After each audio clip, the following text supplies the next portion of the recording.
Hello Peppers, bit of a pre-title sequence here for you. This is where the magic happens, by the way. This is our palace at the ABC. And this is my shoe, because I'm in my office. This is my environment. I'm here to tell you, courtesy of the hand of God, who is standing behind this camera right now, that the first 5 minutes of audio of this podcast are a little bit ropey. He's not very impressed with his work. It's not his fault. We're podcasting from some very strange places at the moment, and we still don't have a studio. But just so you know, first 5 minutes of audio, not the best, but that picks up. So just stick it out. Or if you can't take it, just go forward 5 minutes. That's fine, okay? See you on the other side.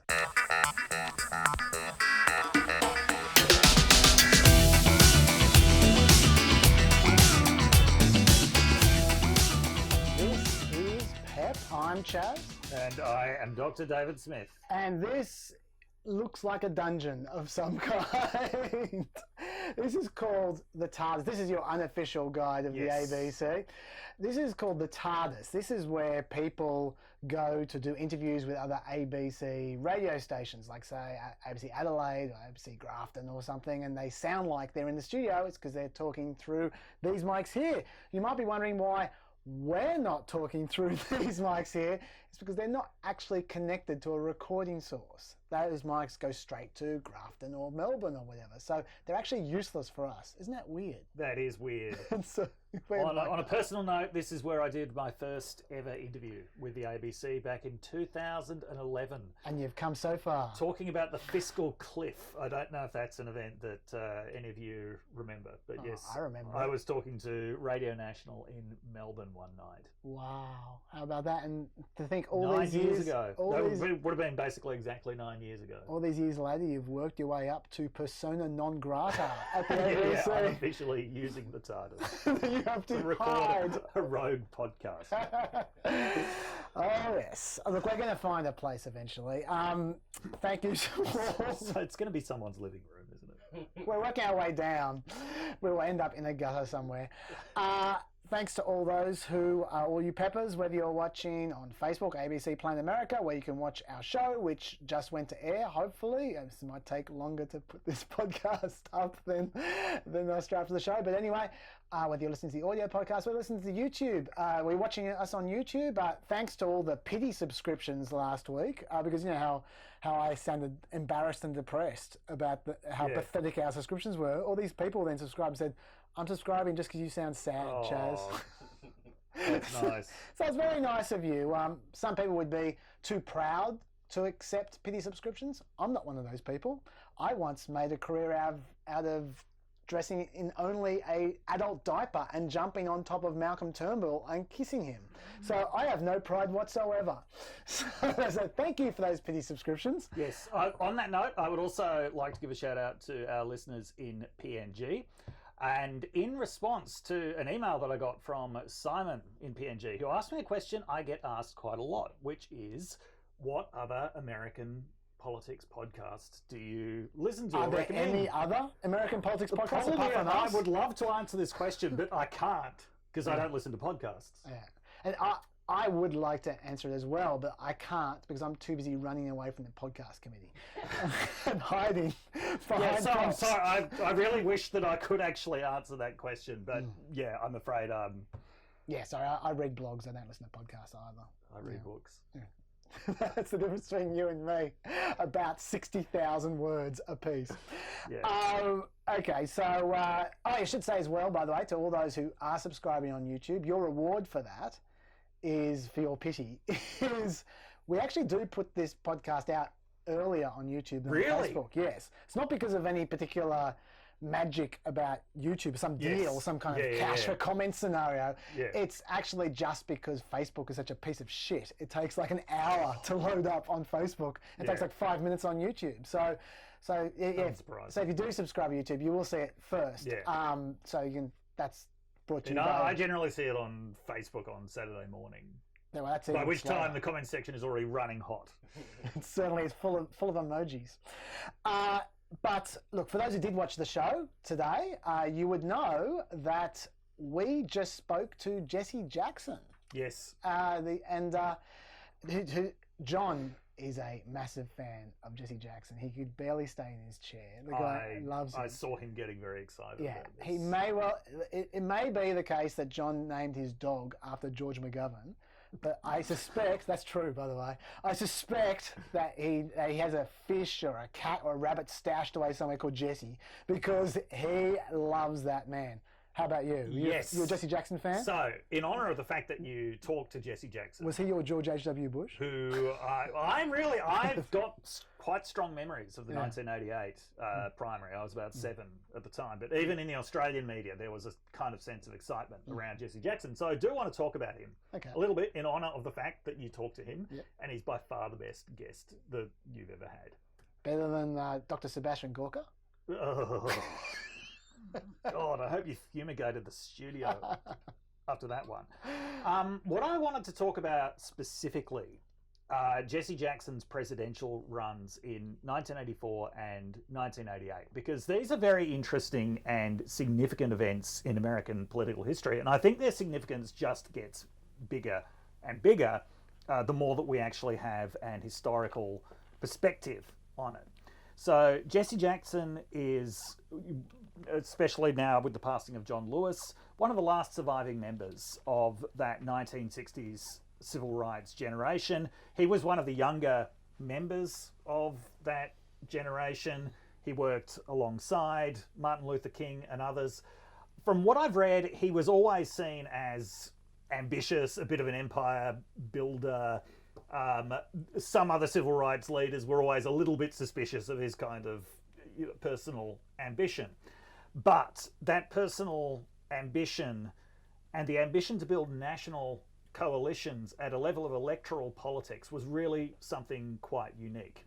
So there were a lot of gains made by African Americans in politics in the decades following the civil rights movement. A lot of it happened at the local level. So there was a lot of city politics, state politics, and I mean, coalition building at the level of city politics and state politics is really an art form in itself. And it's one that a lot of civil rights era African American leaders really had to master in order to actually translate a civil rights program into grassroots political aims, which could translate into some things like the delivery of better services. Jesse Jackson, so he was the first really to actually try to build national coalitions, which is a very, very different, project. And so he referred to this broadly as the Rainbow Coalition project. And what that involved was creating a coalition of minority groups, because he believed that African Americans couldn't win on their own, and having whites involved in that was going to be very important. One of the really interesting things that he became known for from 1984 to 1988 was his level of outreach to white farmers. So this was at a time when a lot of farms were in crisis in the United States, a lot of them being threatened by foreclosure, couldn't get credit from banks. Jesse Jackson was always going out to these predominantly white rural communities in the Midwest and the Great Plains. And part of the reason for doing this was to show that coalition building was possible. Jesse Jackson, you would have to say, he always seemed to see the economic base to everything.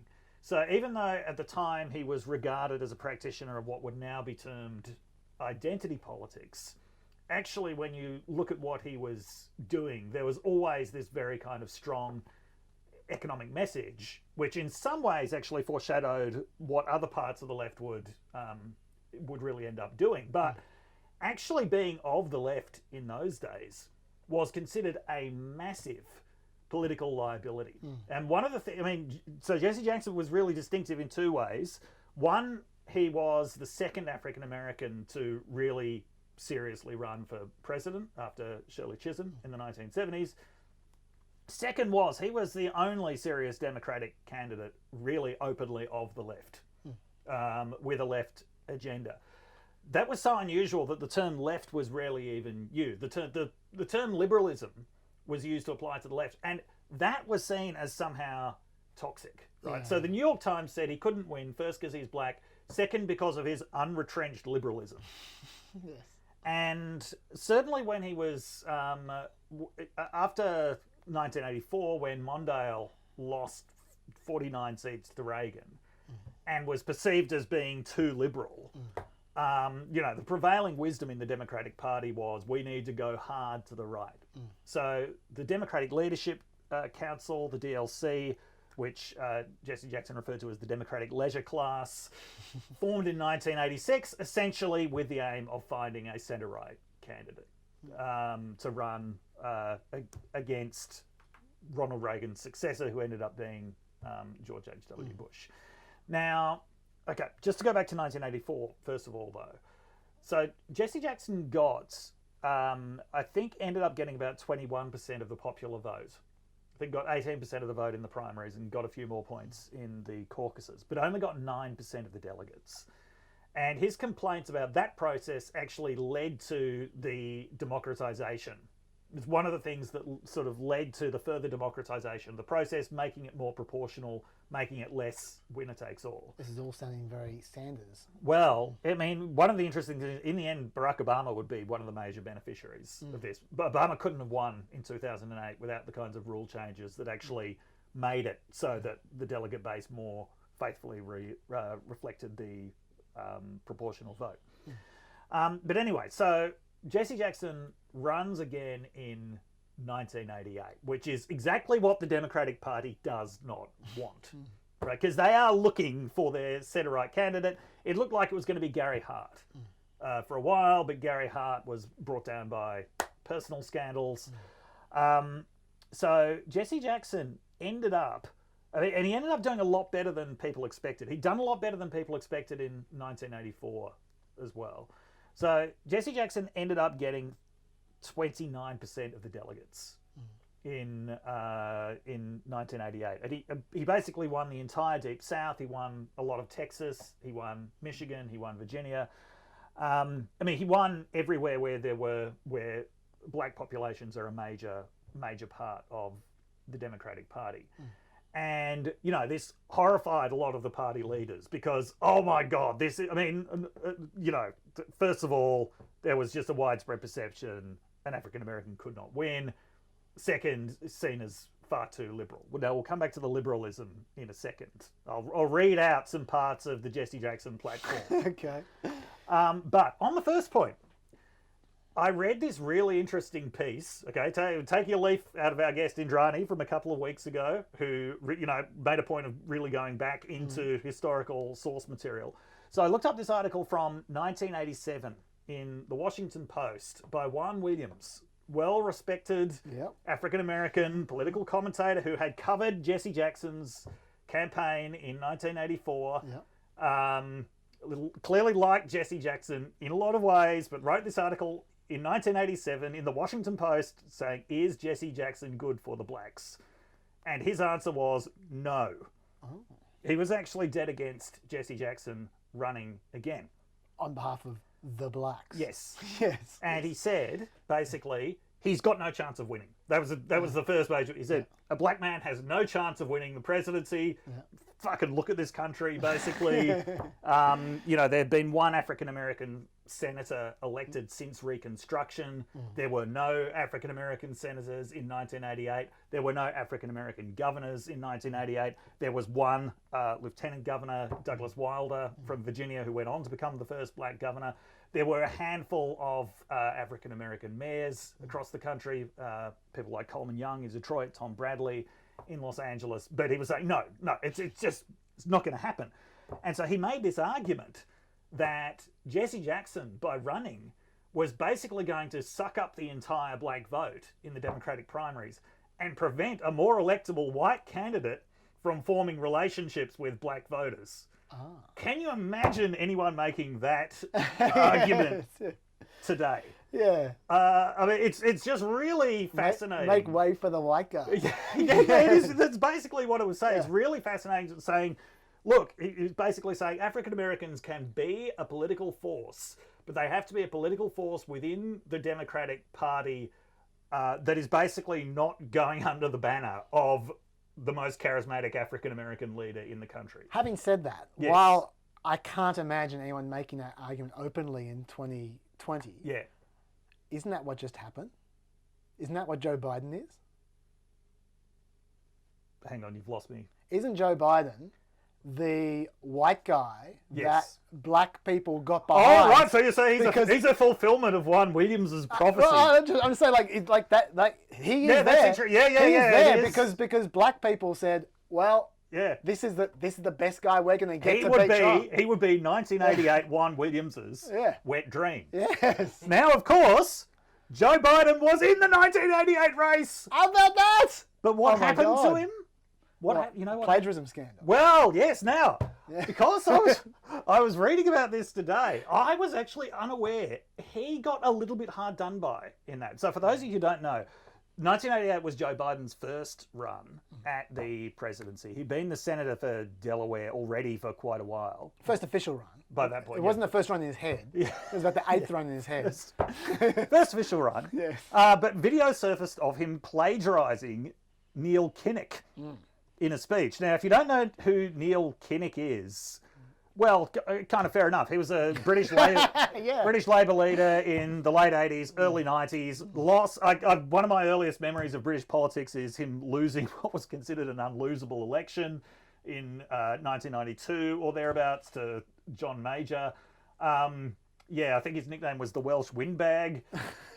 Anyway, Joe Biden plagiarised. Not only did he plagiarise Neil Kinnock, he plagiarised the biographical part of Neil Kinnock. That was a mistake. Speech, So, but I never quite understood what happened in this. Apparently, he did actually give that speech many times. Yeah. But on nearly every occasion, actually attributed it to Neil Kinnock. Yeah. But there was one occasion where he didn't. Yeah. And bang, that's the tape that got circulated by the Michael Dukakis campaign. But having said that, to be fair to the Michael Dukakis campaign, there was one of the reasons why people bought it so convincingly is because there was a lot of air of dodginess about the Joe Biden 1988 campaign. Like there was a lot of kind of what was that about? There were a lot of half plagiarisms and a lot of kind of what's going on with this guy. Look, I'm not saying that he was robbed of the presidency in 1988, but okay, let's come back to Jesse Jackson. Yes. Because I do remember the excitement that he caused. And let's have a look at this radically left-wing please, platform. Too liberal for the Democratic Party. Okay. It included, now this is from Wikipedia. I make no apology for that. Read Richard Cooke's article about why Wikipedia is the best place on the internet. Right. Creating a works progress administration style program to rebuild America's infrastructure and provide jobs to all Americans. Infrastructure Week. Sure. Reprioritising the war on drugs to focus less on mandatory minimum sentences for drug users and more on harsher punishments for money laundering bankers and others who are part of the supply end of supply and demand. They're never going to take on the war on drugs. So far, honestly, that's two things that you can imagine Trump gesturing towards. Okay, reversing Reaganomics-inspired tax cuts for the richest 10% of Americans and using the money to finance social welfare programs. Okay. That, in the last 10 years of Democratic Party, is basically completely mainstream, even though when the rubber hit the road back in 2014 or whatever it was an incredibly watered-down version. But yes, cutting the budget of the Department of Defense by as much as 15%. Over the course of his administration. There are Democrats in Congress basically proposing that now. Declaring apartheid-era South Africa to be a rogue nation. That was the only bit that actually got on the Democratic Party's platform. This, by the way, you might look at that and think, well, that's pretty uncontroversial. Well, not in the 80s. In the 80s, Congress did pass sanctions on South Africa, which Ronald Reagan overrode. Instituting an immediate nuclear freeze and beginning disarmament negotiations with the Soviet Union. Supporting family farmers by reviving many of Roosevelt's New Deal era farm programs. Creating a single-payer system of universal health care. Ratifying the Equal Rights Amendment. Increasing federal funding for lower-level public education and providing free community college to all. Applying stricter enforcement of the Voting Rights Act and supporting the formation of a Palestinian state. Okay, so that last one is still nowhere near any Democratic platform anytime soon, although there are people in the Democratic Party who support it. But it's just worth looking at that program and saying, look, I mean, yeah, some of that looks like Sanders, some of it looks like Obama, some of it looks like Trump. Yeah. I mean, it is, and I suppose this is a really important point to be made about Jesse Jackson. Like, yes, he had no chance of winning as an African American in 1988. Juan Williams was right about that. Doesn't mean he shouldn't have run. Like, yes, those policies had no chance getting adopted by the Democratic Party on their platform. Doesn't mean he shouldn't have put them forward. I mean, Jesse Jackson is your example of, someone has to get the ball rolling in the first place. I think he's very much like a kind of proto-Sanders figure. In fact, Sanders is the politician he sounds the most like, I think, in a lot of ways. I also think from the way you've been describing him, I don't know much about this aspect of history, but from the way you've been describing him, he sounds like a pragmatic kind of a guy. Well, you have to be pragmatic to build coalitions. This is the thing. He was all about the coalition building. Yeah. And so, yes, you do have to be pragmatic to do that. And like, yes, he had a reputation as a firebrand, but he also had a reputation as a coalition builder. So, yeah, no, he did understand what all that was about. Well, let's move on to some of the issues that he's talking about now. Just before I get off, if you want something really heartwarming, Google Jesse Jackson, Sesame Street, I am somebody.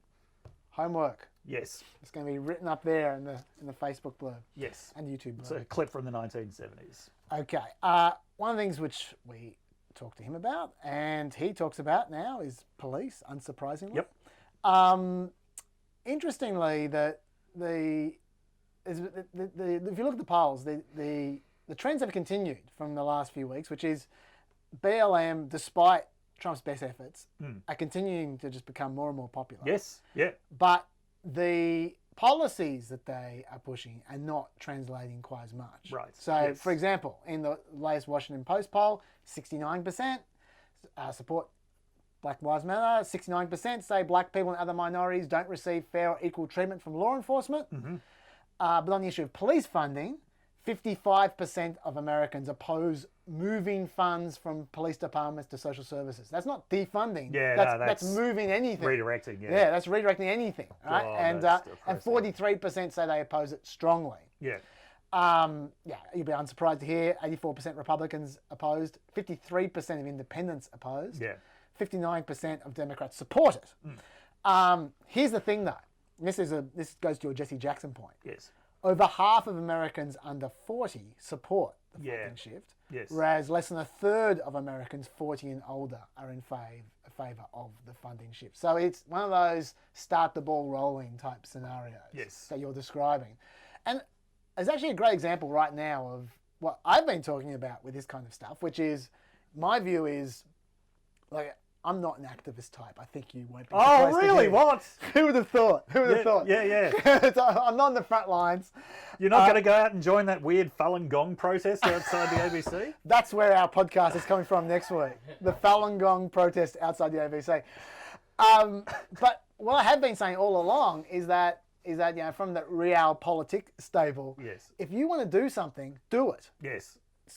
Police departments are local. Yes. People should experiment with their local police department and see how it goes and prove the concept. Yes. And there is an experiment going on right now, which is, to me, very exciting to see. This is something that was traditionally regarded as one of the strengths of American federalism. Absolutely. The idea of laboratories of democracy. Yeah, absolutely. There was a lot of room for experimentation. Yeah. Well, here's an experiment. From October 1 in St. Petersburg, Florida, police are not going to be sent to the following 911 calls: disorderly intoxication, drug overdose, intoxicated person, mental health crisis, suicide crisis, mental health transport, disorderly juvenile/truancy, disorderly juvenile at elementary schools, panhandling, homeless complaints, neighbourhood dispute. Now in 2019, those were 12,700 calls out of 259,000 calls. So it's only a small portion, but you start somewhere. From October 1, there'll be a community assistant liaison team appointed that will be sent instead, and they're doing that instead of hiring 25 new police. Right. So they're saying, okay, so just So just on the margins, we're going to introduce this new team. Let's see what happens. They're going to try it for a year, and then they're going to reassess, which I think is a great idea. See what happens. If they end up sending the cops to back them up with guns, then you know you need to tweak it a bit. But let's see what happens. I think that's great. I'm very excited about that, and I'm going to follow that up. Law enforcement today. You'll be sure, the surprised St. here. Petersburg police will be pleased to know. Over here, in this road podcast. outside where the Falun Gong protest is, they are going to be following what happens in St. Petersburg. You'll be surprised here, law enforcement today do not support this. Oh, what a surprise! They say not every 911 call starts violent, but many of them end that way. Because we make them violent. This is a catastrophe waiting to happen, and it's spreading across America. Well, let's experiment and see. Yes. So I think that's great. So I'm just throwing it out there because it hasn't gotten much coverage. So just letting you guys know. A place where the reforms aren't working quite so well, Minneapolis, where they've in theory, they're talking about, oh, we're going to do this, we're going to do this, and they don't actually do anything. In fact, they're not even funding the alternatives to detention at the moment. They're just saying they're going to do things, not doing anything.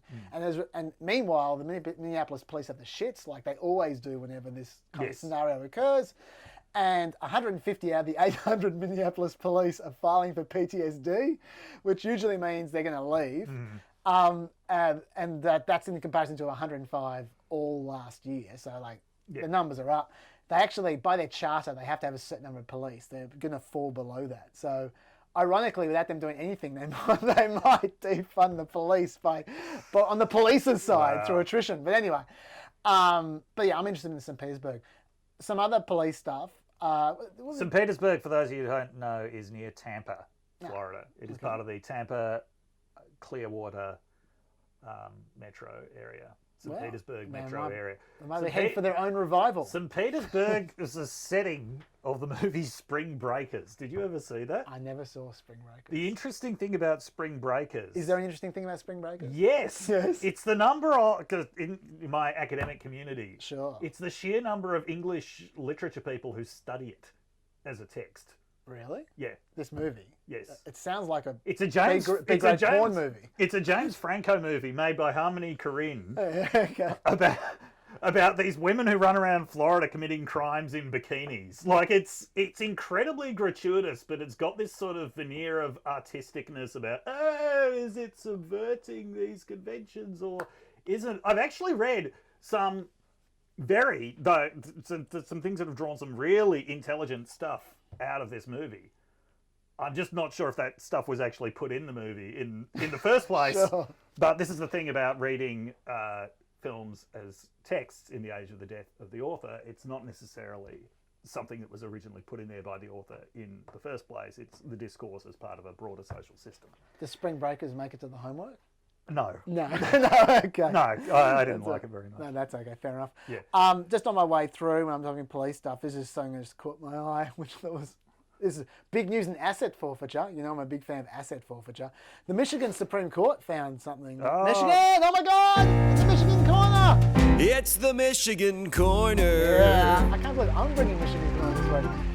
The Michigan Supreme Court held that Michigan cannot take the whole value of a house that they sell to recover $8.41 of delinquent property taxes. Well, you know, $8.41. They sold honestly, house. there are parts of Michigan where the value of the house It's probably less. might be $8.41. Yeah. Yeah, but these bastards, the people owed $8.41 in property taxes, so they sold their house and tried to take all the value for it. That is absolutely appalling. Is an indication of how bad asset forfeiture is in America. But they drew the line there. You'll be pleased to hear. Yes. You can still sell their house for $8.41 of delinquent property taxes, but you can only take $8.41 out of the proceeds. Right. So that's great news. But huge police news for you before we move on, Dave. Yes. What's huge. that? You are not going to... You're sitting down. Good. Just hold yourself steady, okay? Yeah. You're not going to believe this.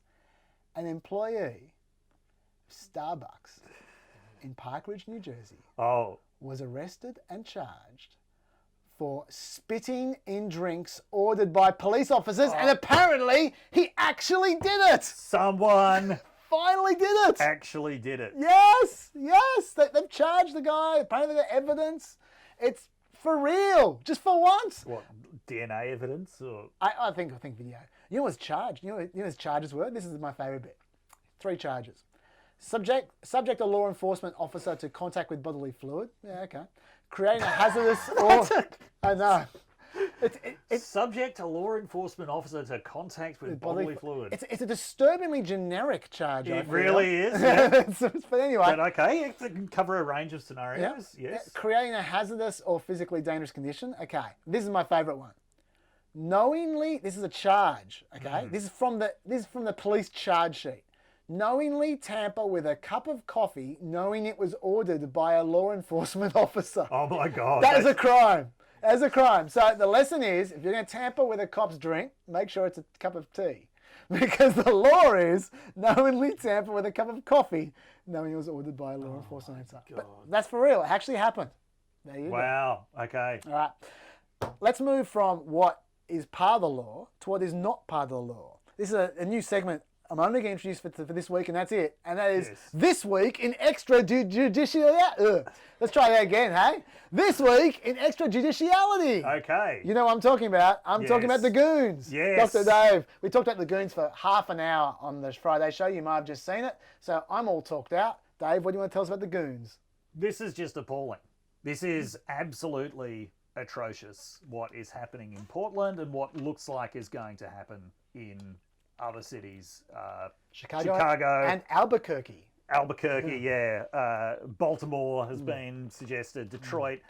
And I mean, there are just so many things that are wrong with this, but one of the things that just irks me the most, and which really on a very deep level gets to the awfulness of this, is this justification that they're using for basically making the cops as unidentifiable as possible. Right, now, before we get to that, if you've seen the footage of what these officers look like, right, we don't really know where they're from, but a lot of them are probably from Customs and Border Protection. I showed you the clip on the Friday show. Go watch the Friday show if you haven't seen it. Yeah. But you know what? A lot of them are indistinguishable from right-wing paramilitaries who have been harassing left-wing protesters at Portland. The KKK actually do that. They dress up in camo gear and pretend they're the police. So I mean, that's a major problem. By the way, this is not something that came out of nowhere. And even though there have been 50 consecutive nights of protest in Portland, right and left have been clashing in Portland for years because there is a very horribly vibrant far right in the Pacific Northwest, which the left has been trying to draw attention to, has been clashing with. Guess whose side the police usually take in those clashes in Portland? Anyway, this has been going on for years. And by the way, the person who covers this best, who's actually an Australian, is Jason Wilson, who writes for The Guardian. And I highly recommend that you follow him. But okay, so looking at what's happening in Portland now, some of them just wear the generic word police. You don't know that they're actually police, frankly, with that. There's no actual insignia. There's certainly... What they say, sorry to interrupt you, what they say is that if you look very carefully, there's a little patch of the department they happen to work with, the insignia of the department they work for, somehow hidden in the camo. Because I haven't seen one of these patches, but apparently they exist. That's what they're saying. They don't go on. So anyway, no name or number. Right now, how do they justify this? They say it's because they're being doxxed. It's saying because they're being doxxed by the radical, violent left. Bullshit. Well, the police. The police presumably, this is what I said in the show. I don't know why the police have to get to put their names, but the feds don't. You'd think the police would get doxxed every bit as much as the feds. You would think it would be more dangerous for the police who actually live in the area. That's right. As opposed to the feds who come from somewhere else. So first of all, that's bullshit. Second, even if there was a danger of feds getting doxxed, they're the ones with the guns. They're the ones with the training. They're the ones with the legal authorization to use force. They're the ones with all the law, the entire legal apparatus, the United States federal fucking government on their side. And they could put a badge number. They said the reason we don't have badge numbers yet, we're going to put badge numbers, but it just takes some time. Bullshit. Just sew it on. It's not that hard. Just iron a transfer on your Yeah. little camo costume. So there are a lot of aspects of this that look quite fascist. You know, one of them, using paramilitaries to beat up left-wing protesters. Second, the general sort of atmosphere of racism, xenophobia, and sending in the feds to protect the precious monuments, right? This purely kind of symbolic, we must protect the monuments of our nation, many of which were erected by another nation that we were actually at war with. Well, they're not even protecting that. They're protecting a courthouse. Yeah. And by the way, Yeah. do you know how much damage has been done to that courthouse? Graffiti. Yeah, do you know how much damage? No, I don't. $50,000. $50,000. That's what they called the feds in for. $50,000 of damage. But one of the most fascist things about this is it's this inversion of the relationship between state and citizen when it comes to protection. It's saying we need to take every possible measure. We basically need to destroy any accountability of these officers in order to protect them from protesters. Yeah, that's a good call. That is just appalling. Yeah. But it is part of the fascist playbook of present the left as such a major, such a violent threat. Even though if you look at, the last 50 years in the United States where the violent threats come from, it is rarely the left. And certainly in the last few months, I mean, even, it's even been acknowledged that at those protests following George Floyd, the major threat of violence was coming from the far right. The one police officer who got killed was killed by the Boogaloo idiots. But even, look, I'm no fan of these dudes at Portland outside the courthouse, right? They're not my mates. But the fact is... You just hate naked people. I did show her on the Friday show. But the thing is that the police... of all people, need to follow the fucking law. Yes, yeah. That's what they need to do. And what they're doing is against the law. It is against the law. The Attorney General for Oregon is currently in court, and he's simply demanding that a restraining order to make them follow the law. Yeah. Like, what have we come to? Where you got to go to court to make them follow the basic law. Yeah. It's But anyway, but that whole the people who have both the capacity and the legal authority to use violence, that they're the ones who need to be protected, and will undermine every other liberal and democratic norm to do that. That is definitely on the road to fascism. Now, John on the show today was, I'm sure you're going to agree with him, I'm just teeing you up to keep on going. Yeah. John was of the view that this is blatant provocation, intentional provocation to create violence, to then push this war on suburbs thing, which absolutely. There's a defend the suburbs thing that Donald Trump is going on with. Well, what I was saying was, well, I'm not going to try and read his mind. I can see how Fox Boy could be just watching every single day them covering Portland, which they do. Yes. And just going, oh, I'm going to show them. I could see him doing that as well. Yeah. Either way, it is provoking them and it is making it worse. Clearly. Yeah. You can see on video it's making it worse. Yeah. Do you want to talk through the suburbs thing, Mark? Yes. Yeah. So today, there was this tweet from Trump. It was a posting of a New York Post article by, I'm blanking on the name, Betsy McCaughey, I think. Okay, yeah. I remember her. Yeah. Saying, Biden will devastate the suburbs. Because it said that that Obama-era legislation to prevent housing discrimination in the suburbs is social engineering. Social engineering is conservatives' favourite word for desegregation. That meant anyone could move into any neighbourhood, even if they're eligible for federal vouchers.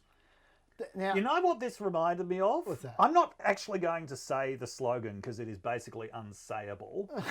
But Google the English general election, the British general election of 1964, and the seat of Smethwyck, Smethwyck. And you will find the slogan that this is actually reminding me of. But anyway, some homework for you then. Anyway, Trump tweets this out with the very bombastic tweet, "The suburban housewives of America must read this article." Wow. Sounds like a decree. Yes. I decree that the suburban housewives of America must read... Clearly he's been told over and over again, you're losing with suburban women. Which to him translates into suburban housewives. Yes. Specifically. Yeah. But yeah, imagine. I mean, you know, our standards have fallen so far. Our expectations have fallen so far that it's sometimes this level of disassociation sets in with reality. But seriously, imagine being the president of the United States and posting, "The suburban housewives of America must read this article from the New York Post," which you know that he didn't read himself. Yeah. Because it's 600 words long. That is way beyond the famously demonstrated 5-word capacity. It's 14 words. A tweet. Yeah, let's be fair. Yeah. But yeah, so anyway, he's really pushing this suburbs thing. And I mean, there's anyone looking at this can think, hang on, there are all kinds of problems with this just from the point of view of electoral strategy. I mean, first of all, the last 10 years, Republicans have been busy telling America that the cities just don't matter at all. They're not part of America anyway. So, you know, why would you give a shit? So the sleight of hand is, in Joe Biden's America, this is what the whole country will look like. It'll look like And Portland. so, this is why you've got this bizarre spectacle of people posting videos of things happening in America currently, whose president is Donald J. Trump, yes. and saying, Joe Biden's America, it's going to be a nightmare. And none of that happened when Obama was president. No. So Yeah. it's just a little side. When that rule was in place that he's referring to. But so far, there's no evidence that this is actually working. No. And I think that's because, you know, in the end, the way that people reward and punish their elected officials is a lot simpler than that. It's what's happening and who's in charge. I think that's true. But I think also on top of that, I think something that Trump forgets, because like we say all the time, like I say all But the Trump's time, got a fantastic memory. When best. you talk about Trump forgetting, yeah, sure. he's got an amazing Well, he memory. forgets this because... people, woman, Yeah. man, Yes. camera, Yeah. TV. Well, you don't have dementia. So you still remember it. Yeah. Ask me again in an hour, I'll still be able to remember I that. believe you. I Yeah. believe you. We will get to that. We will get to that. But yeah, I was gonna say what he forgets because he never knew was that we've discussed before about how he is essentially your typical Fox News viewer. That is the secret to Donald Trump. He is one of them. He is one of the Republicans. He stands for them because he is one of them. And anyway, that's what democracy is meant to be, I guess. But the thing which because he's a desperate Fox News viewer, just watches all the time, he forgets that 95% of America doesn't take in their news like that. So he'll say something once, he'll say something twice, he'll think it's done, he'll move on. Yeah. But that is not how people take in news. No. So this war on the suburbs thing, I read this for a living, and I still don't know what the hell he's talking about. Yeah. He said it maybe once, the actual explanation, and now he's just doing shorthand. And people at home, there's no way they're taking this in. So of course it's not going to be effective. He needs to, if he wants to make an argument, he needs to build it slowly and carefully and repeat it for weeks. But he doesn't do that. He doesn't have that discipline. And so I think that's the reason his arguments aren't going to work. Because you know in a week's time he'll have another tactic. And he'll just keep on just swapping them around, and none of them will take bed because of that. Anyway, I was just going to say that... I mean, there's another theory as well, which is he just wants to crack some heads. Well, He knows he might be on his way out, and he just wants to inflict some punishment. Well, that was my theory. They said that he's a Fox News viewer. He watches Portland every night. Tucker Carlson never shuts up about it. Yeah. And he just goes, well, I'm going to teach these fuckers. Like that's what I think is actually. But who knows? I can't read his mind. I just want to just deal with one thing, because this is something he repeats a lot. Joe Biden wants to defund the police. Yeah. Off the back of this, right? And he's tried it with Chris Wallace. Chris Wallace fact-checked him live, which was amusing. Then straight after that, he then tweeted, "Corrupt Joe Biden wants to defund our police." So that's his nickname now. Yeah, corrupt, Yeah. He may use different words, but when you look at his pact with Crazy Bernie and other things, that's what he wants to do. It would destroy America. And he's sending around, his people are sending around this clip here. There's a whole range of things that we can do. The idea of no-knock warrants for drug cases is bizarre. We don't need that. It just invites trouble. That's how Breonna was killed. There's a need for fundamental change in us being able to have transparency, be able to have access to the records of police when they have misconduct charges against them, to be able to know where they are, so they can't go from one police department to the next. That should be held in my administration. That information will have to be made available to the Justice Department and held in a file, so you'll be able to track this. Surplus military equipment for law enforcement. They don't need that. The last thing you need is an up-armored Humvee coming into a neighborhood. It's like the military invading. They don't know anybody. They become the enemy. They're supposed to be protecting these people. So my generic point is that... Do we agree that we can redirect some of the funding? Yes, absolutely. And one of the things that we also need to be doing is fundamentally changing the way, and I've been pushing it for years, changing the way we deal with our prison system. Okay, now blink and you miss it. He said, yes, absolutely. And then there's this crash edit to something else. And like it's so obvious that Joe Biden was not talking about that at all. This guy, Adi Barkin, comes in and says, how about it? He goes, yeah. And he's moving on. He was talking about something before. He's talking about something after. Look, he said, yes, absolutely. That is true. If that's the only thing he said about it, I'd say that's fair enough.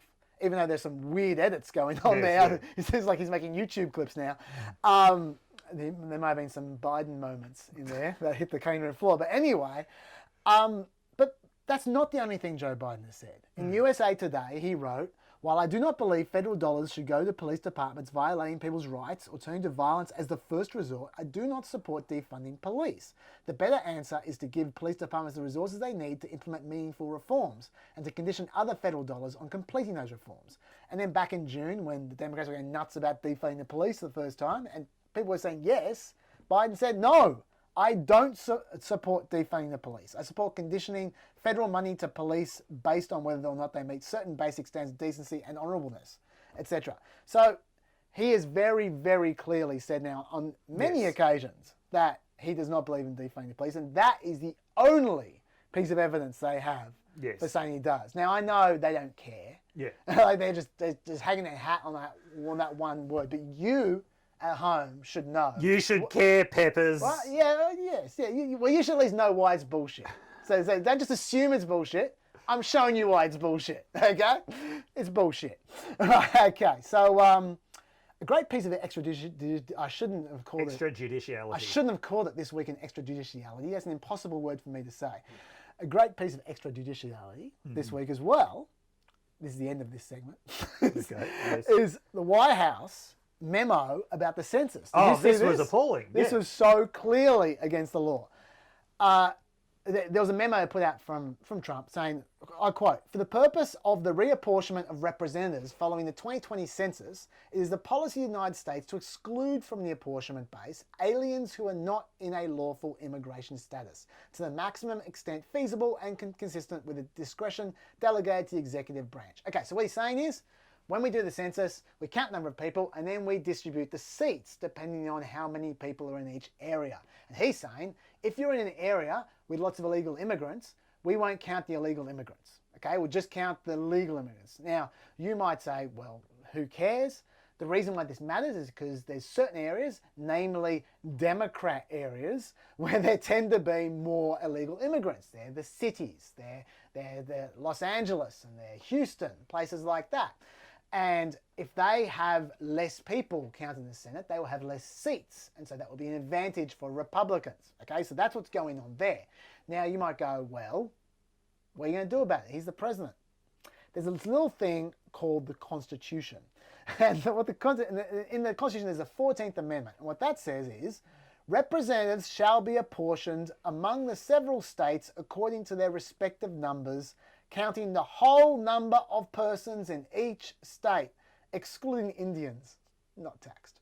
Okay, so I think they cleaned up the Indians bit, but leaving that aside, unless you're an illegal immigrant from India, I don't know how you're going to possibly argue that the 14th Amendment, you're a whole person, I'm pretty sure. It applies to you. So they tried this, way back when, about 2 years ago, they tried to put a question into the census are you an illegal immigrant? Yeah. And Chief Justice Roberts slapped them down. Yes. That was the first time not the first time, that was one of many times they've hated Chief Justice Yeah, Roberts. But they're trying to do it anyway with this executive order, except for they have no method of counting illegal immigrants anyway, so it makes no sense. Yeah. Like, how are they even going to know who's an illegal immigrant? Well, they they don't have wanted the to question use there. Statistical sampling, Which to is do it. bullshit. That got smacked down Yeah, by the yeah, that's Supreme right. Court. Yeah. Yeah, like that, when you got a census where you're explicitly counting every person in the country, Yes. and then you use broad kind of estimates, that's not Nope. going to work. So anyway, where this gets really extrajudicial is when the patron saint of extrajudiciality gets involved, John Yoo. Ugh. And I think what is going on here is this is part of a suite of executive orders and memorandums that we're about to see. They've come courtesy of a John Yoo article in National Review after the DACA ruling, which Trump took a shining to, and then they got John Yoo in to explain it to them. Essentially, after DACA, John Yoo wrote, according to Chief Justice Roberts, the Constitution makes it easy for presidents to violate the law, but reversing such violations is difficult, especially for their successors. What he's referring to there was with a DACA case that just happened now in the Supreme Court. They were saying, what Justice Roberts was saying again, was that, you know what, whether Barack Obama had the right to do DACA or not, I'm not weighing in on that. That's not this case. That's a different case. But the fact that it exists at the moment, if you want to get rid of it, you need to follow proper process. And they did not follow proper process, so it didn't work. So John Yoo has interpreted this to mean it doesn't matter if a president does something that's legal or not. It's going to take forever to get rid of it. So do whatever you like, and then it'll take years to get rid of it. That's his interpretation. Now, that is I think, faulty interpretation of what Justice Roberts was saying. What he was saying was there are other cases to deal with DACA. Yes. We'll deal with DACA in those cases, not you can do whatever the hell you like, and then it's going to take forever to get rid of it. But Trump has taken this on board, and this is his way of interpreting John Yoo's article. Right. The Supreme Court gave the President of the United States powers that nobody thought the President had by doing what they did, their decision on DACA. And DACA is going to be taken care of also. But we're getting rid of it because we're going to replace it with something much better. What we got rid of already, which was most of Obamacare, the individual mandate, and I've already won on. And we won also on the Supreme Court. I've already won on it. Yeah. Oh, I've already won. But the decision by the Supreme Court on DACA allows me to do things on immigration, on healthcare, on other things that we've never done before. And you're going to find it to be a very exciting 2 weeks. I like to read those streams of thought as one breath. Exciting 2 weeks. I sort of imagine like an 8-year-old just going, Yeah. Anyway, so it's all bullshit, obviously. But it sounds to me like there's going to be a lot of these kinds of memoranda over the next few months. Which will all end up in court. And, yeah. But in the meantime, strap yourself in. There's going to be some anger. You know what it's time for? What? Stats Nugget. It's sirens! I hope you're not driving. You are, don't panic. It's stats time, not a rest time. Billionaires in COVID. Mm-hmm. This is actually a bit of a stats. I think I know where this is going. This is a bit of a stats nugget plus because there's a great clip at the end of it. Right, the billionaires' wealth has gone up 20% during the pandemic in general. Yeah. Okay, and that's because the stock market's up 30%. Yeah. Right. Admittedly, punters' personal savings are up 100% as well. But the punters aren't staying off with the billions. No. In particular, huge numbers of tech giants. Jeff Bezos, his assets in 2020 have climbed by $75 billion so far. His net worth is currently $190 billion. His Amazon stock skyrocketed 70%. He actually made $13 billion on Monday alone. $13 billion. At the start of 2020, Elon Musk was ranked 35th richest person in the world. His net worth has tripled in the last 7 months, and he's now the 6th wealthiest person in the world with $75 billion. Steve Ballmer has gone from the 15th to the 5th richest person in the world. Okay, so, and this story, they're the stats, interesting stats. But the little value add is that this shows the best and the worst of Tucker Carlson, as far as I'm concerned, all in the same story. Because the best of Tucker Carlson is that he actually looks at this kind of stuff. Like, this kind of stuff doesn't get in the news normally. And it certainly doesn't get on Fox News. But Tucker Carlson does cover that kind of stuff. So you go, that's nice that he covers these kinds of stories.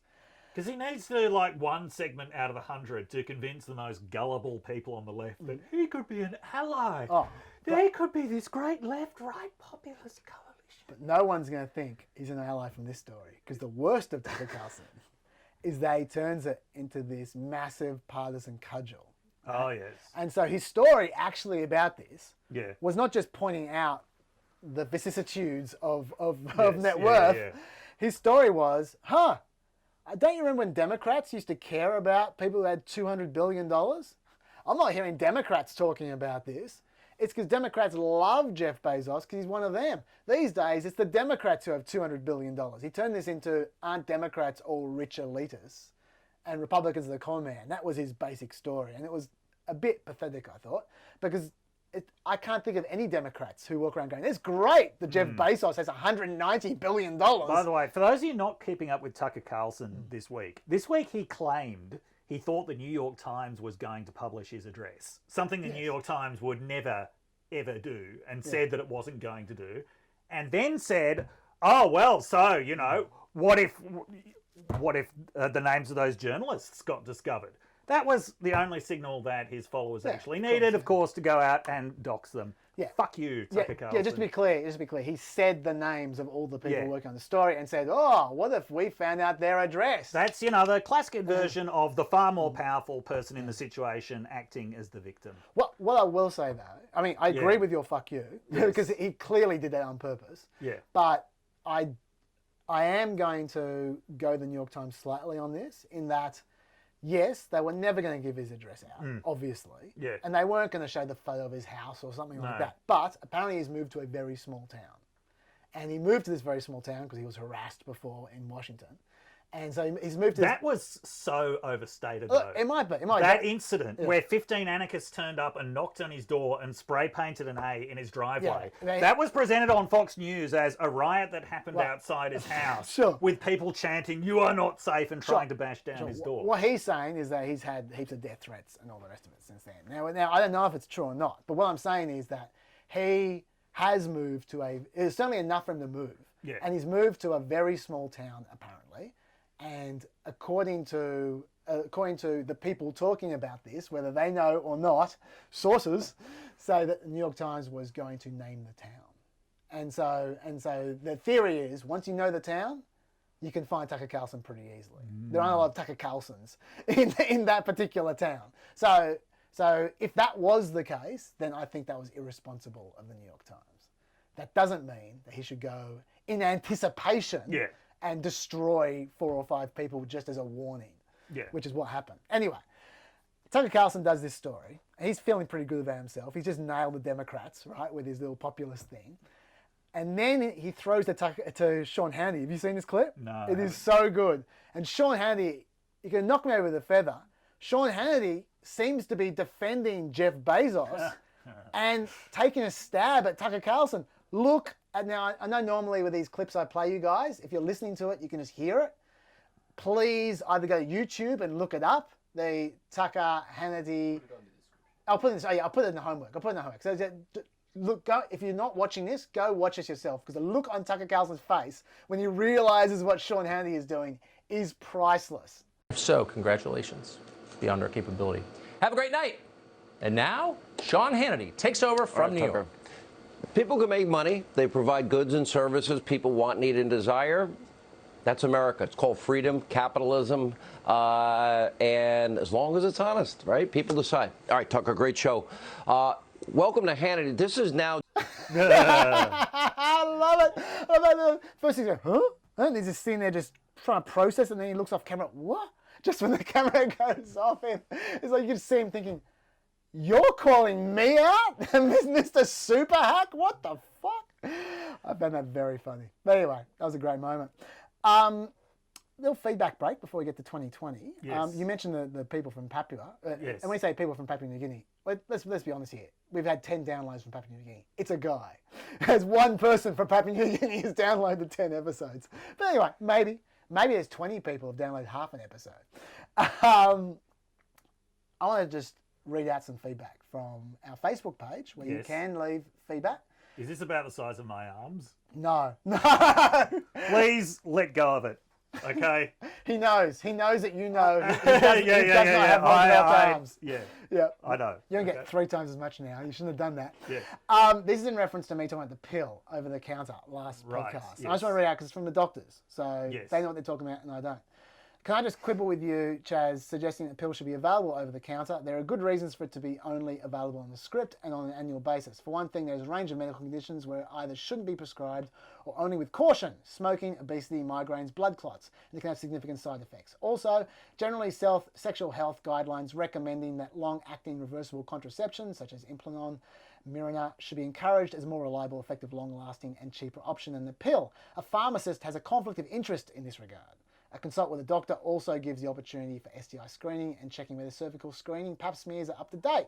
Very difficult to cover the above in the public setting of a pharmacy with variable training and experience. My conflict of interest is that I myself am a doctor. So I thought that he put that very well, so I should put it out there. Now, the reason I said that, I was talking about pharmacists, was because, as I explained to him on Facebook, that is all very well in Australia where people get free GP visits. In America, like in Texas, 30% of people are uninsured. Yes. They ain't going to the doctor. Yeah. And so this is My Little Pony world for people in Texas who are poor, right? But I understand that's neither here nor there. I just want to just put that out there for people on this topic in general. They should understand that because I certainly didn't when I sounded off. There.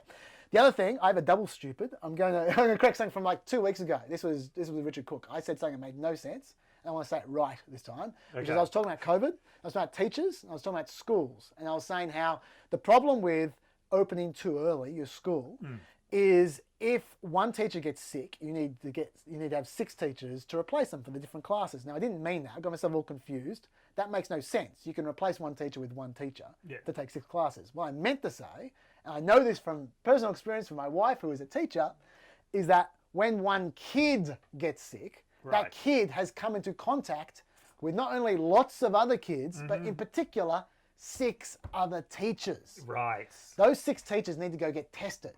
And in Australia, that testing's 48 hours. Yeah. In America, that testing's a week. Yes. And they can't... At best. At best. And they can't be at school after they've been tested. So there's a huge issue. One kid gets sick, the next week, you're missing 6 teachers. And that then obviously spills through. So that's the reason, that's one of many reasons why you don't want to open schools too early, because you end up with no teachers very, very rapidly. Or you end up spreading COVID very, very rapidly. I actually thought you explained that quite well the first time around. I said it wrong. But okay. But yeah, back over it. That's fine. It made sense. I got your back. Thanks, man. 2020. Yes. Now, the conventions are coming up. Lots of excitement for Biden's convention. Kasich speaking. Kasich. Oh, John yes, I Kasich saw is this. speaking at Biden's. He's Mr. Charisma. He's going to be there. John Kasich. Okay, I'm being sarcastic. But did you see Biden's live stream? The excitement for Biden. Did you see his live stream on Wednesday? Don't watch Biden's live stream. You're not alone, Dr. Dave, because have a look at this screen cap. 26 minutes into Joe Biden's live stream on Wednesday, 19 people were watching. Was that a new record? I don't know, but you got to remember, that's counting journalists and staff as well. Hang on, is our YouTube channel doing better than Biden's live stream? By a mile! We should run for president! So yeah. No, this just supports everything that we've been saying about the less visible and the less audible he is, the better he does, because... then you're not hearing him say shit like Trump's the first racist president. I was just about to play that. Shall we play that? And then, play it. Let's go for it. No sitting president has ever done this. Never, never, never. No Republican president has done this. No Democratic president. We have racists, and they've existed. They've tried to get elected president. He's the first one that has. Okay, so just to give you the full context there, what he was referring to was the Trump China virus thing. Right. And then he went on to say, the way he deals with people based on the colour of their skin, their national origin, where they're from, is absolutely sickening. And he went on to say that no one has ever done that before. Has ever referred to people based on the colour of their skin or their national origin. Amazing. Imagine living in Joe Biden's world, where Trump is the first racist president. Now, okay, Peppers, you don't need us to tell you that Trump is not the first racist president. In addition to, I think it's the 12 that own slaves. including 10 of the first 12. Yeah. I talked a few weeks ago about how, especially in the early 20th century, Woodrow Wilson. yeah, Republicans and Democrats alike. So Woodrow Wilson, who segregated things that were being desegregated, followed by Calvin Coolidge, who passed basically the American equivalent of white Australia policies.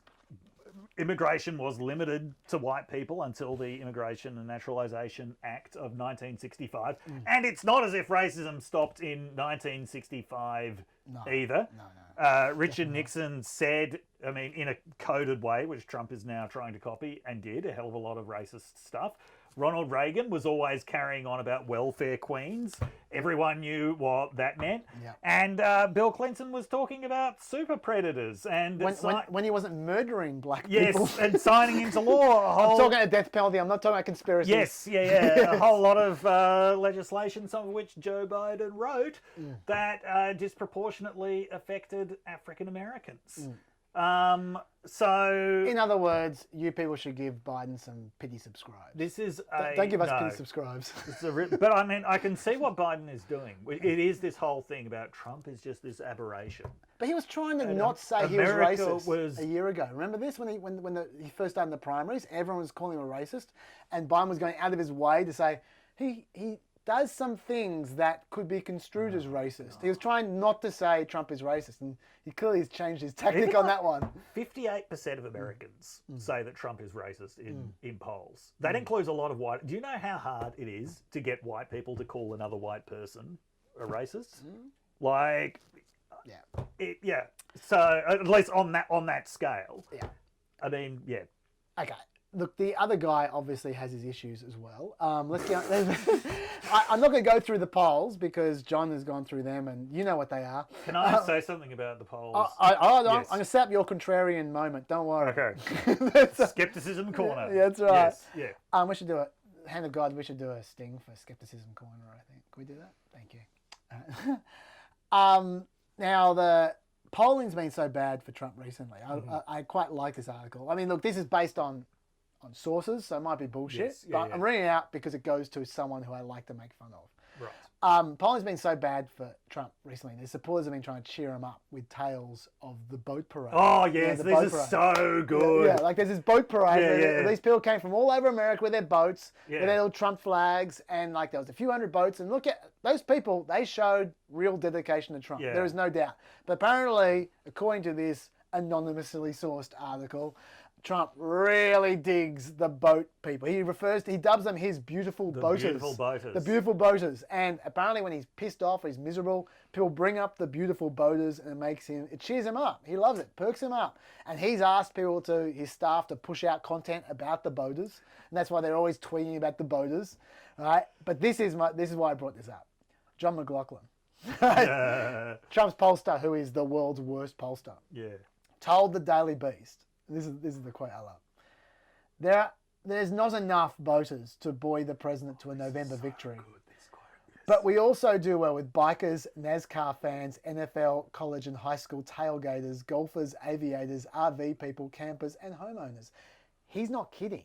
That was not a joke.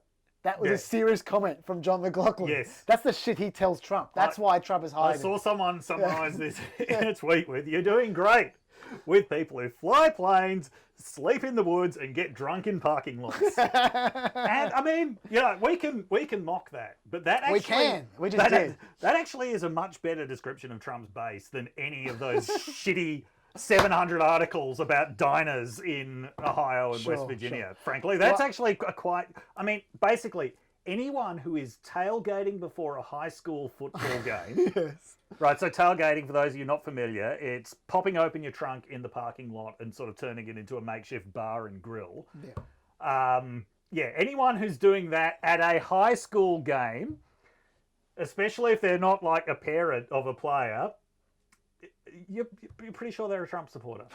That's probably fair. Yeah. Nevertheless, I would humbly suggest that Trump might be able to do with better help than John McLaughlin does. Yes, yeah. Which is why we invented Skepticism Corner. That's the one. Okay, so this week's Skepticism Corner, this is what I do every week about looking, okay, the polls look absolutely atrocious for Trump, But what reason might there be not to get overconfident about this? Now, this week's Skepticism Corner comes via Nate Cohn from the New York Times, who pointed out this interesting divergence in the polls, which is between live response polls and online polls.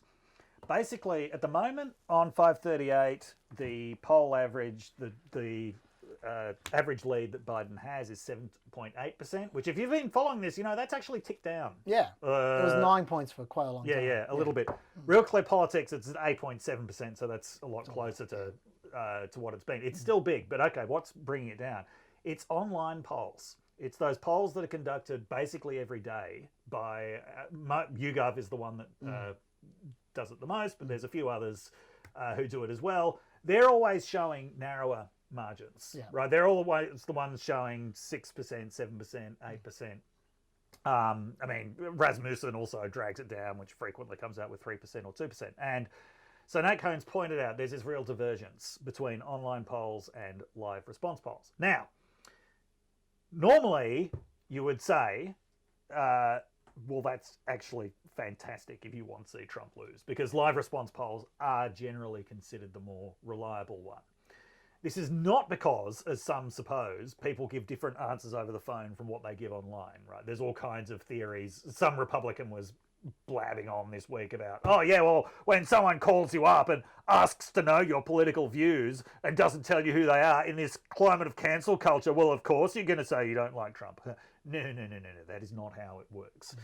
Live response polls are generally considered a lot more reliable because of the way that they sample. Live response polls aim at getting a random sample of the population. All polls are aiming at some kind of national representativeness, right? It's how you do it. The gold standard is randomness. What you have to do if you can't get randomness, which is online polls, so where you don't have the situation where basically every member of the public has an equal chance of being selected, which is supposed to give you, just by the nature of randomness, the correct demographic weightings. What you have to do if you don't get that, which is online polls, is you have to do the weighting yourself. And that's where it can get a little bit dicey. Yeah. Right, because I mean, pollsters are constantly tweaking their models of how they do this, but a lot of them went wrong, especially in 2016. Yeah, they didn't sample the educated voters versus uneducated voters. So live response polls ended up being just about bang on nationally. Online polls were out by about 5%. Yeah. So it's actually, maybe this isn't Skepticism Corner, maybe this is, actually Biden's lead is somewhere around 12%, which is the average. But, there's another possibility, which is there could be patterns of response bias that get reflected in live response polls that aren't reflected in online polls. So that is, we do have a suspicion from last time, not so much of the shy Trump voter theory, which is the idea that people actually told pollsters they were voting for Clinton rather than Trump. I suspect there weren't that many of those out there, if any. I think that's a theory that gets absolutely blown out of proportion because so many people in the media are shy Trump supporters. Don't look at me. No, I'm not looking at you. Yeah, but no, it's media, finance bros. These are the people who are the shy Trump supporters. Yeah. No, but it's not so much that. It's who actually answers the phone in the first place. Yeah. Because response rates of answering the phone are like below 2%. Yeah. To pollsters. Or, I mean, I use that in a broad sense. Like, do they actually answer the survey? When you have response rates that low, there is a possibility that some kind of political bias could creep in. Right. So is there something about Trump voters that makes them less likely to even want to talk to pollsters in the first place? I can completely imagine that there could be. Even if that hasn't been fully... Pollsters are dickheads. Yeah, theorised, fully worked out, Pollsters like Mark Penn. And this is why this Republican guy was wrong about, no, if a pollster calls up and someone is worried about, oh, I'm going to get cancelled if I tell them I'm a Trump supporter, they're just not going to talk to them. Yeah, they're not going to say, complicitly oh, yes, I have to talk to this person who called me because they called me. So that's a possibility, is that actually the online polls could be more accurate than the live response polls. There is certainly a pretty significant divergence between them at the I moment. think you did a great job there. It's much better than John McLaughlin. Before we get off polling, I want to read a poll and then ask you a question. Yes. This is the Fox poll from this week, the one that Chris Wallace enjoyed so much telling Donald Trump about to his face. It said 43% of people in the Fox poll said that Trump had the mental soundness to serve effectively as president. They said 47% said that about Joe Biden. So 4% more said that about Biden than Trump. 42% said Trump had the intelligence to serve effectively. Biden, 51%. 40% said Trump had the necessary judgment to serve effectively. Biden, 52% said he had the necessary judgment. Now, there is a proviso here, which is that in October 2016, only 36% felt Trump had the necessary judgment to be president, but they still voted him president.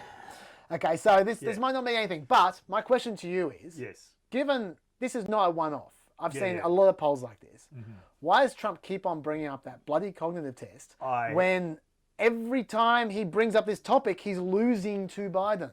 Look, this is a very interesting question. Why do you basically make it about dementia? Yeah.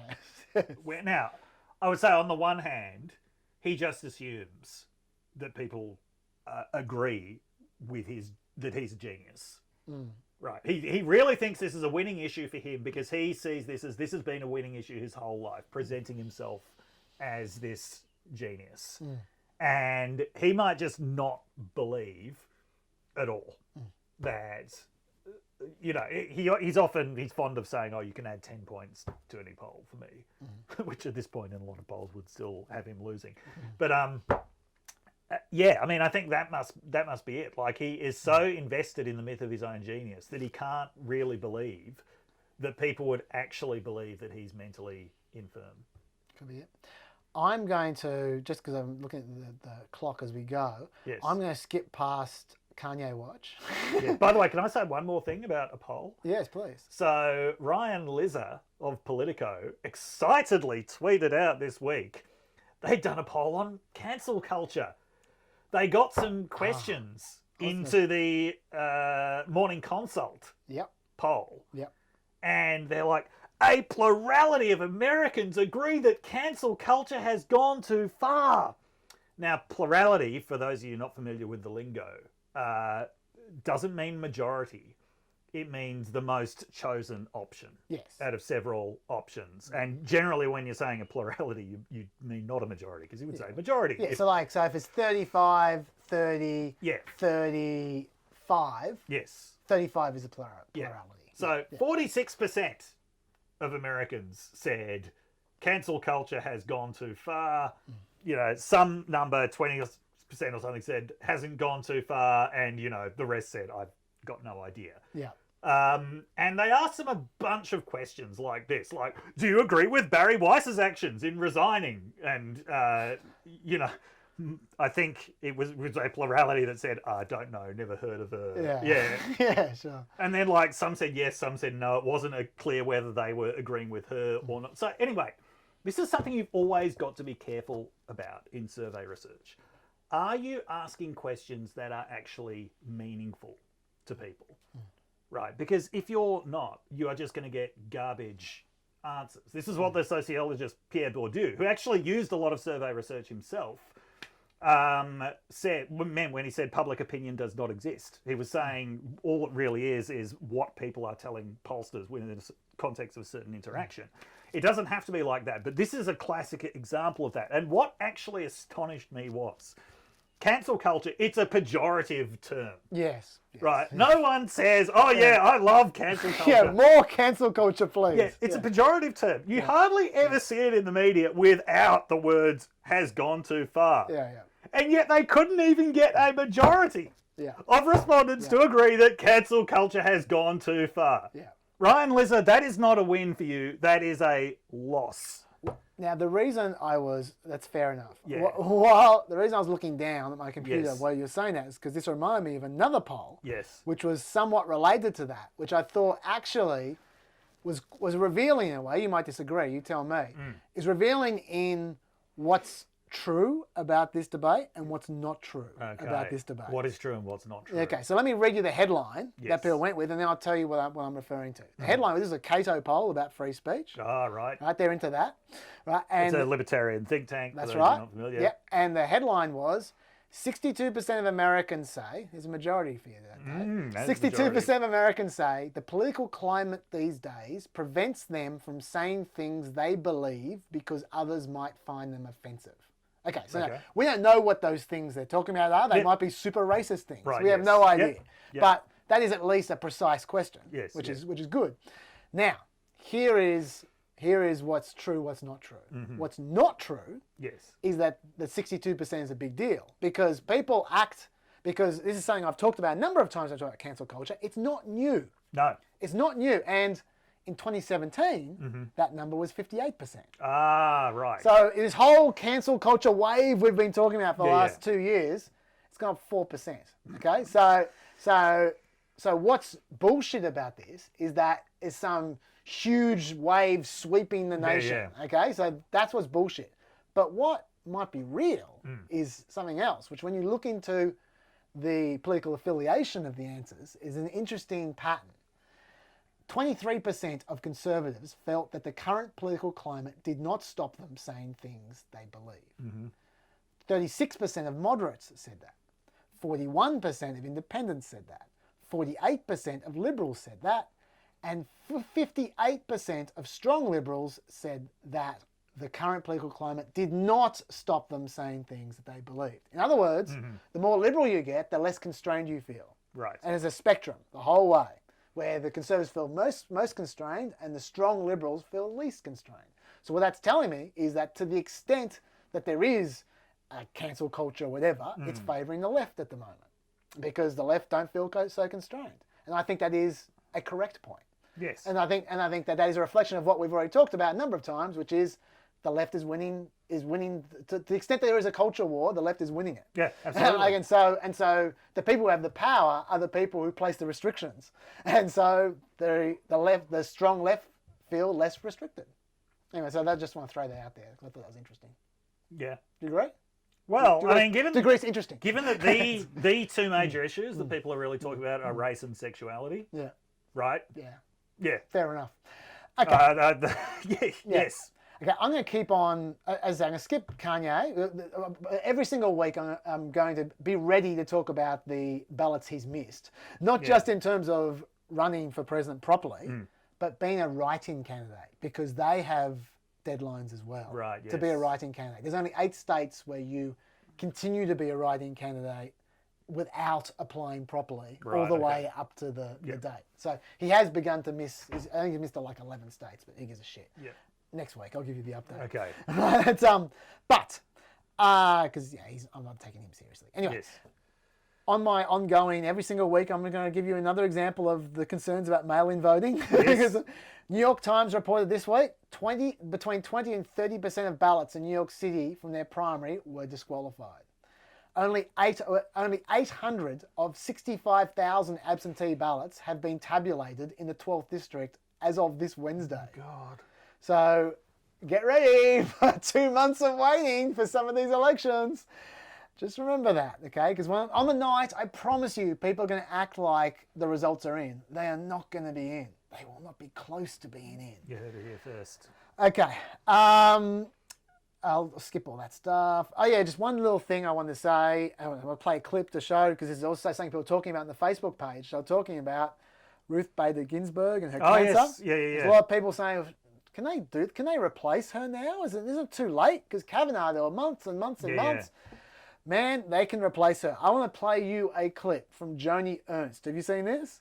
Where they asked her about whether she'd be prepared to replace Ruth Bader Ginsburg in the lame duck period after Trump has lost the election. Oh, wow.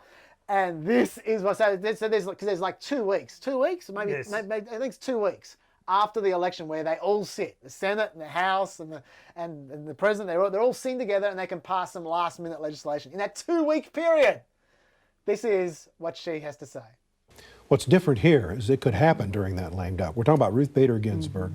She's announced again she's ill with cancer. If President Trump is defeated, if Republicans lose control of the Senate, would you still support doing this prior to January? Well, one, I wish nothing but the best of health for course. Ruth Bader Ginsburg. I think we all do, and I'll be praying for her. And it is a lame duck session. I would support going ahead with any hearings that we might have, and if it comes to an appointment prior to the end of the year, I would be supportive of that. We would need to have some very serious discussion about that. But again, it is, even though it's a lame duck session, it is still a Republican president and still a Republican Senate. So, to be fair, she would have to seriously consider it before she voted to replace Ruth Bader Ginsburg. But yeah, we're talking a 2-week period there. You cannot have a real hearing during that period, but they're going to do it. Yeah. I'm telling you, if Ruth Bader Ginsburg dies any time before the middle of December, she will be replaced, regardless of the election. I do love Joni Ernst's accent. Sincerely, I love Joni Ernst's accent because it is so Midwestern. A's as flat as the cornfields. Yeah. And she's up for election, by the way. So, yes. So she could actually be voting on this when she's about to go out. She could be. In the lame duck session. Anyway. We've got 1 minute left. Do we? Yeah. Oh, I thought you went till 6:30. Oh, God. Well, okay. Well, I might do one of those things where I talk after you go, because I've been rolling over the Biden policies for Okay. ages. That's something I don't want to be here for anyway. So there we go. Peppers, There we go. enjoy your special one-on-one session with Chaz as we talk about, as he talks about Biden's policies. I know you just said 1 minute. Yeah. But do you have the time to explain your mask thing, or do we roll that over for... We'll roll that over Okay. to next week. Okay, we'll do that. We'll get to that one eventually too. Okay. Right, see you, Dr. Dave. See you later. Okay. Look, it's like magic.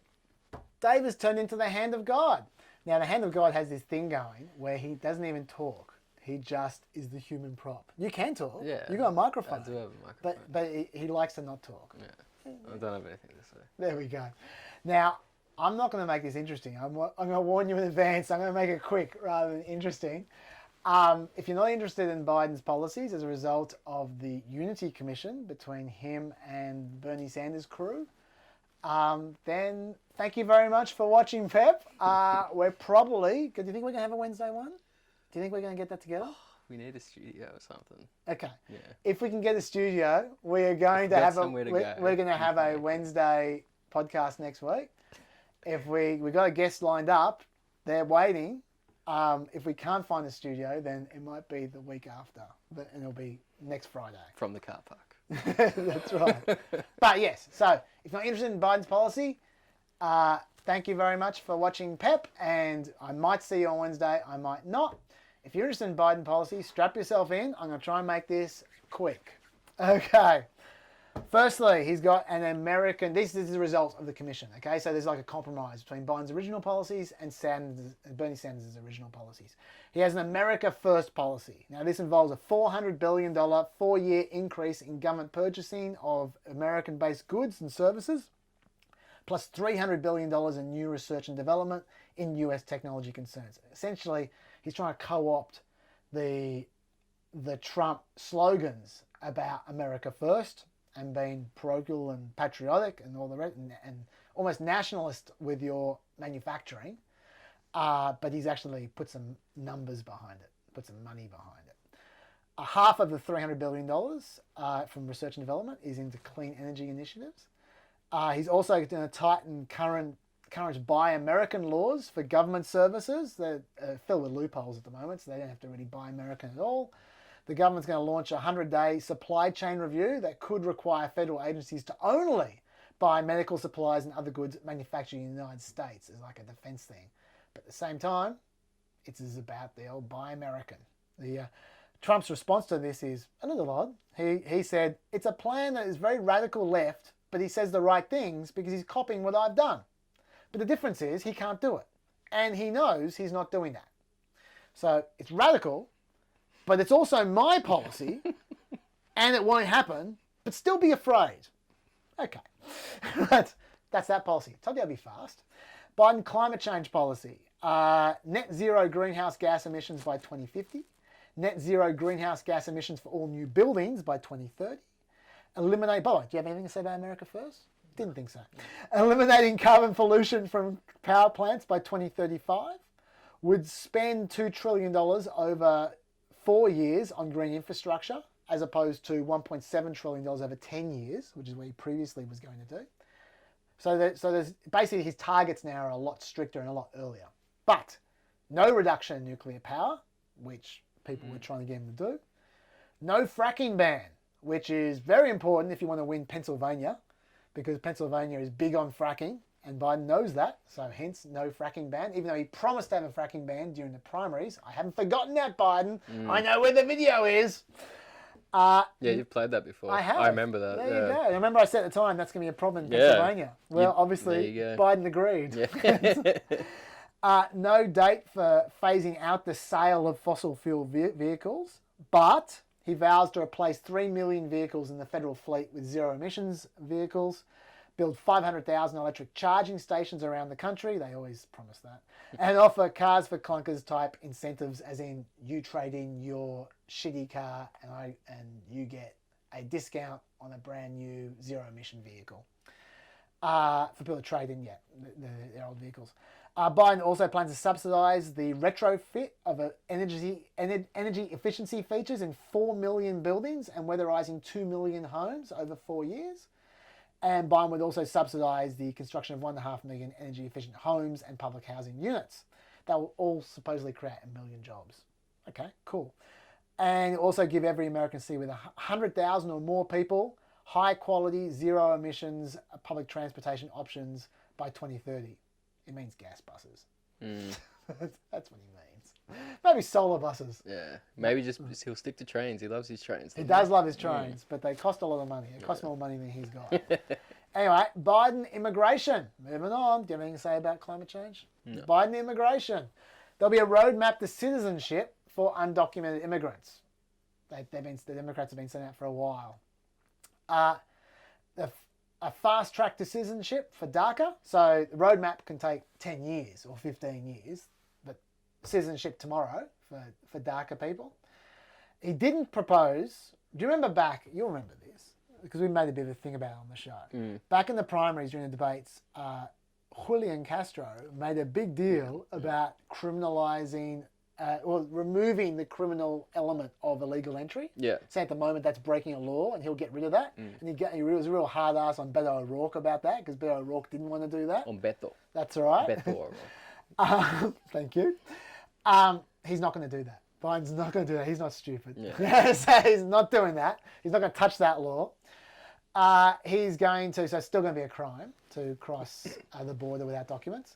He's going to fast track the process for legal visas and citizenship for workers deemed essential, particularly healthcare workers and farm labourers. Yep, okay, that's a bit of left and right there. He's going to cancel the current 5-year waiting time for legal permanent residents to participate in public health programs. At the moment, if you're a 70-year-old woman who legally comes to America, you can't join Medicare for 5 years. 5 years? Yeah. You can be dead. Jesus. Anyway, crazy. He wants to get rid of that. Yeah. That's his immigration policies platform. Biden healthcare. A no-deductible public insurance plan administered by the Medicare program would be established. So this is Biden care, okay? So it's a plan. And I want to emphasize no deductible, because in Obamacare there's deductibles all over the place, out the wazoo. So no deductible. So it's basically like Medicaid, essentially. No deductible public insurance plan, but it'll be administered by Medicare. There are deductibles on Medicare, by the way. So no deductibles, so like Medicaid. That's poor people's healthcare. It'll be established. People with incomes at 200% of the federal poverty level or lower would be automatically enrolled in this public option with no premiums owed. Okay? Right now, if you're lucky, if you're in the right state, if you're under 133% of the poverty level, you supposedly can get enrolled into Medicaid, but often you're not. This would say, and then between that, if you can't afford Obamacare, well, shame. This would say everyone under 200% gets in the public option. under 200% of the federal poverty level. People who lose health insurance when they leave their job would also be automatically placed in the government plan. That's the big change. Right now, if you lose your job and you had health insurance, if you're wealthy, if you're not poor, too bad. Number one, you can't even enroll halfway through into an Obamacare plan. They have enrollment periods, special enrollment periods. But even in those special enrollment periods, you have to pay for it. It might be subsidised if you're under 4 times the poverty level, but if you're over 4 times the poverty level, it's not even subsidised. Yeah. So you had this $10,000 a year plan from your employer. You become unemployed. All of a sudden, you need to spend $10,000 for your health care, and if you don't spend it, you're not insured. Now, under this system, as soon as you lose your job, you get automatically placed in the government plan. So what's happening there is under his system, over time, gradually, more and more people are going to end up in the government plan. And they'll probably stay there.